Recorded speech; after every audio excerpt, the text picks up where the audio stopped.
Hey, what is up everybody, and welcome back. Hopefully you guys are having a good day. For me, it just started pouring down some freezing rain and basically stopped me from flying today, but it's going to give me a good opportunity to go ahead and review this new backpack I got my hands on from the guys over at Think Tank Photo. This is the Think Tank Session Backpack, and if you guys have been following along in any of my other videos, you know I've been using the Lowepro BPX1. Great backpack. Once I get some more time on this, I'll do a head-to-head for you, but today the focus is going to be just on this backpack and my first impressions after taking it out, and you can go ahead and watch that right here, right now. So just going to fly a little bit, but before I do that, I want to go ahead and go over this backpack and review it for you. So first off, this thing definitely holds at least 3 to 4 quads on it, depending how you pack it. I got 2 of them on there right now. Also a good spot for chair or radio or anything you want to put on there. So go ahead and open it up. So on the top of the bag, each quad can be just connected with these straps here. Come off real easy, real quick. And on the outside you do have a pocket which came with the rain guard. I just went and put cables and extra parts in it. And where this bag excels, I'd have to say, is if you just want to get it out and go for a flight, you really only have to open up just that much of it and you have access to everything. So right off the bat, I have my Tyrannus, which they also sent the cover for it. It's pretty cool.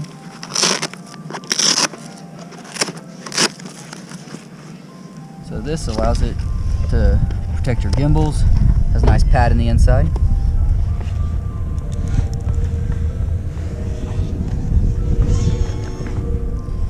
Now you're not able to use the Fat Shark cover in there, it's too tight of a space, so you just slide it in the side right there. So that's that pocket. Now if you wanted to dig in deeper,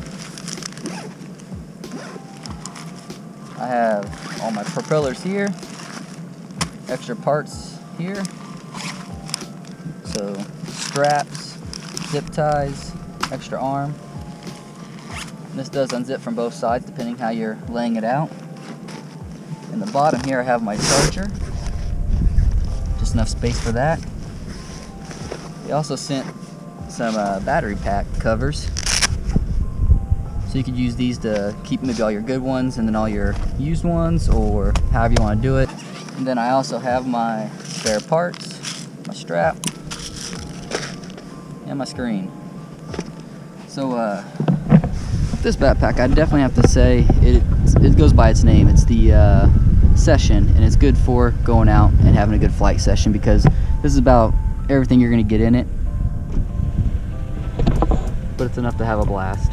So I'm going to go ahead and fly now, and we'll go over it a little bit more later when it's not so cold out here. I was going to do a whole pack up and everything for the review. I'll probably just have to bring that inside and do a more, you know, proper review. I just want to get out in the field, try it out, see how I like it. It does come with the rain cover. I did not use it, but anyways. Alright, now that you've seen how I used it on the field before the rain had cut that session short, I'm going to go ahead and take you through a more detailed review of the backpack and show you kind of how I packed it and my first impressions after that quick session.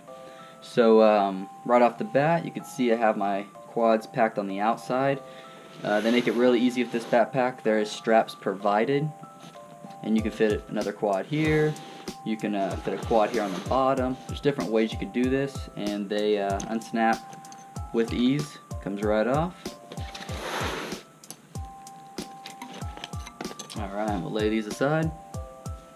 And with this backpack, it definitely has a more casual look to it, and is a little bit bigger than the Lowepro I'm using.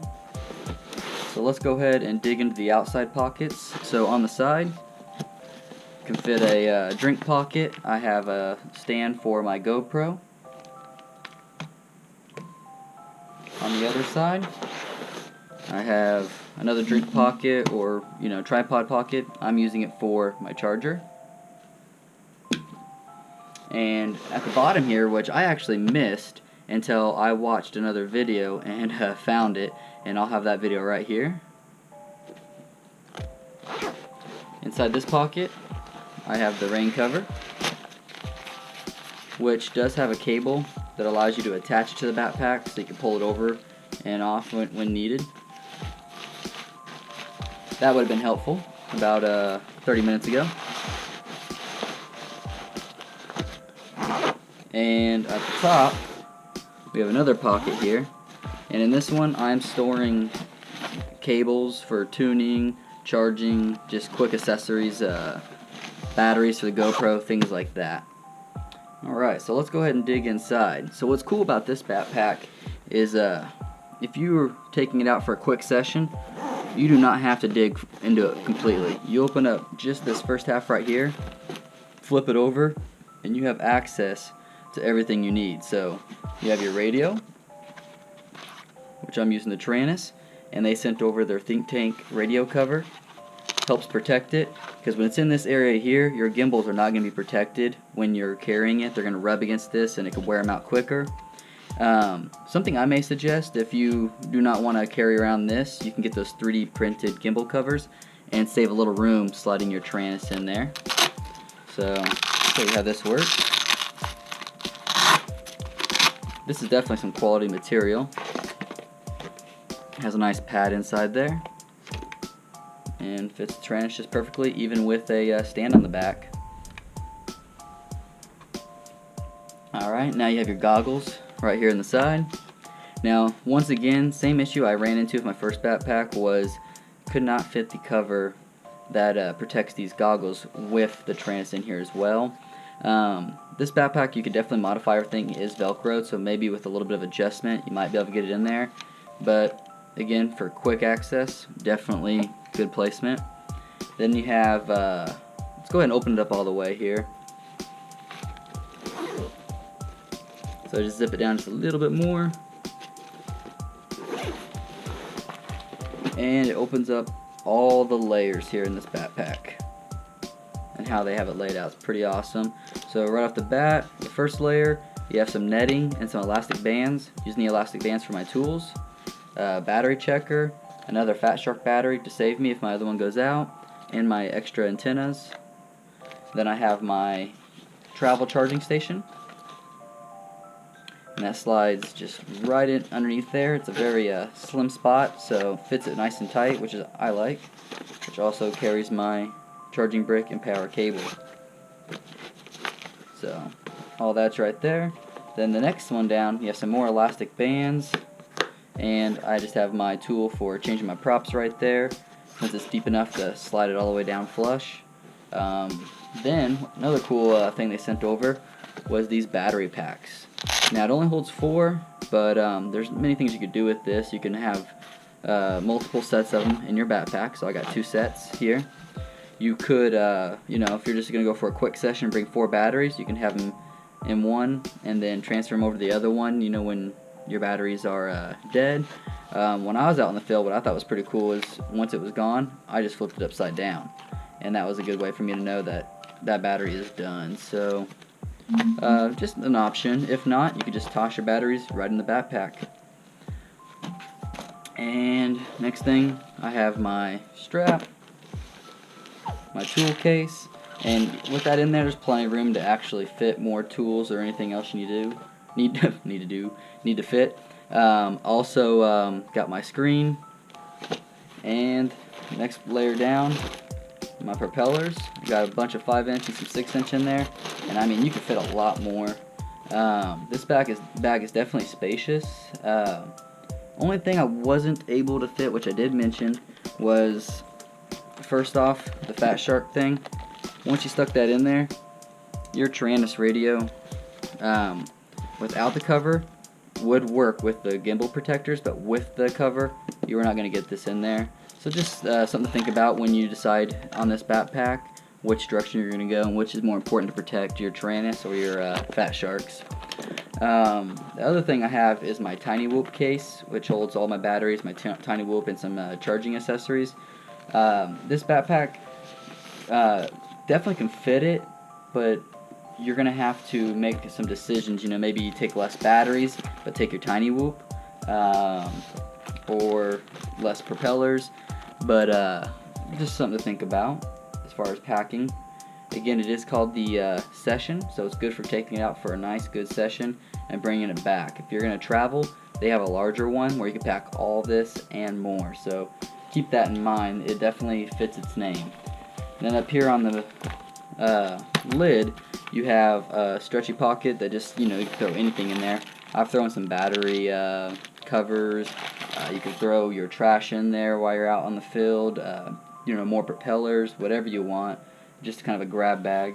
And then the top is just another net that I have put in just extra zip ties, antennas, an extra arm, just a little of everything. Again, just a spot to keep extra parts. So with this backpack, I'd have to say first impressions. At first I knew it was a little bit bigger than what I was using, so I was hoping it was going to fit everything. It really fit just the right amount that I had in my other bag, but it fitted a little more casual, more comfortable, and it's going to be a good head-to-head battle, and I'll get back to you guys with my thoughts on that once I've had some more time on this. But overall, I'm pretty satisfied with it, and I think it's a good backpack. You definitely should check it out. Do your research. You could check them out at thinktankphoto.com. Oh yeah, also, the backpack had this in there, which kind of just gives you an idea of laying it out, what was going through their heads when they designed this backpack.